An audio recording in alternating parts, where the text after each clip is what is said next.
What's up, YouTube? This is Moonlight150 here, and I got an RU battle here for today. Sorry for the constant stream of RU battles, it seems like, but it's what I had a lot mostly at the time, but this is the last of them, and this is actually the last of my batch, too. I need to record a bunch of new battles. Anyway, so I just want to talk a little bit here before the battle starts up, that I just want to give a thank you to Pokemon Pit Beta that they uploaded my video for today, and it was really fast as well. I only submitted maybe like a week ago, and they've already uploaded it, and in the course of overnight or this morning, whenever they uploaded, I've gotten 9 new subscribers, which just blows my mind, you know.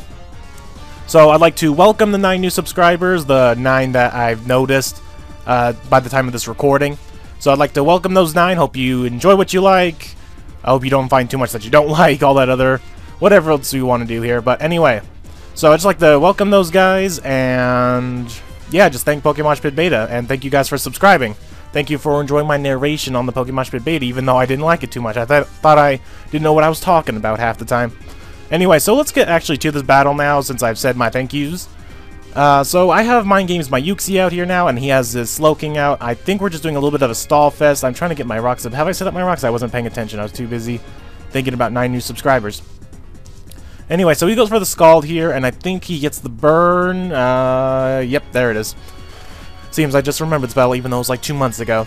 Anyway, so I'm going to go for the Leaf Storm, I think, here on the next turn to see how much damage I can actually do this thing, see how special defense bulky is, and maybe he's just more regular defense bulky. Not suspecting, like, the Leaf Storm. I have to face a Rotom Cut form, but actually this Leaf Storm does a whole heck of a lot, so thinking that I could just go for another one, and hopefully it will finish him off. He goes for the Psychic, and he's going to get the Spec D drop. And let's see. I should have split this up a little bit more, but anyway, so I think I'm going to go for another Leaf Storm here. I think he switches out is what happens. Yes, go. This is a Regenerator Slowking, so he's going to have a lot of health when he comes back. He's going to switch into a Scolipede, which means that this -2 Leaf Storm is not going to do diddly squat to this thing. Look at that. It's barely scratched him. He didn't get a paper cut from that. Anyway, so I'm dying off by my burn here. I'm just trying to figure out what can I do to the Scolipede in the time that I have before I die off to my burn. But he's going to go for the Swords Dance now. I thought, you know what? It's a physical Scolipede, like, you know, all Scolipedes are. He's going for the Swords Dance. Might as well go for the Will-O-Wisp, which I do. So that +2 is automatically gone. If you guys didn't know, like I did a while ago, that how much Will-O-Wisp takes away. I know it cuts its attack, but I didn't know how much. It's actually -2 is what someone told me. It takes away 2. So that Swords Dance is now useless. But it doesn't matter to him because he's just going to go straight for another Swords Dance because he knows that I can't hit him hard with this thing without switching out. So I'm just going to go for another Thunderbolt, and he has his +2 back. He just now has a burn. He would be +4 if I didn't burn him, but I'd rather have him at +2 than +4. But thankfully the burn is actually wearing away at him pretty well, and he's going to die off to his burn here in the matter of a couple turns. But he's going to go for the Mega Horn to finish me off. It would have been cool if he missed and we both would have died off from our burns, you know, stuff like that. But I don't know if he actually would have died off, but he would, if he was a Life Orb set like me, he would have died off right then, but he didn't. So he's going to go, I'm going to switch into Mind Game just as a wall to wait for him to die off by his burn, but he has the Mega Horn, +2 Mega Horn. Super effective, stab and all that. My Uxie didn't stand a chance, even if he is all defense invested. So it's doubled down, and this Scolipede did a lot of work on my team. Took out my Rotom Cut and my Uxie. But he's going to go back into his Slowking. See, as you can see, his health is now up because he's a Regenerator set.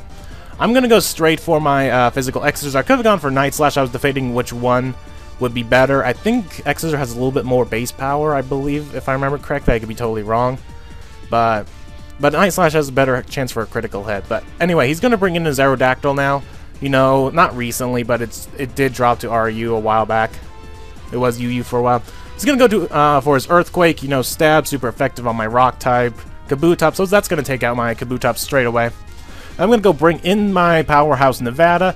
You know, I gotta love my Medicham. And for you guys who came from my Pokemon Pit Beta upload, you know how much this Medicham is awesome. But he's going to go for the Earthquake, and I actually survive, and because you know Medicham is awesome, and I'm going to go straight for the Ice Punch, ×4 super effective, and that is going to take out that Aerodactyl.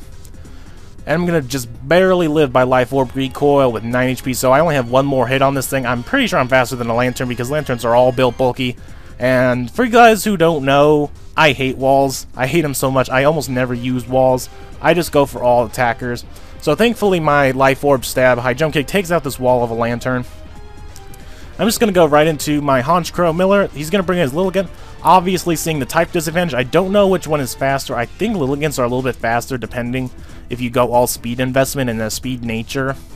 But he's going to switch into his Kabutops, predicting like the Brave Bird or the Drill Peck. I actually predicted him to go out, but I didn't know what, so I just went straight for the Thunder Wave, just to paralyze whatever came in. I really need to learn the habit of writing down teams before I battle. It would probably help in situations like this. But now that I see that he's down this Kabutops and he's paralyzed, I might as well try to crit this thing with a Drill Peck, because I think Drill Peck actually has a chance of critting, but then I'm also a Super Luck set, which I'm considering going to a Moxie set now, because Super Luck almost never seems to work for me.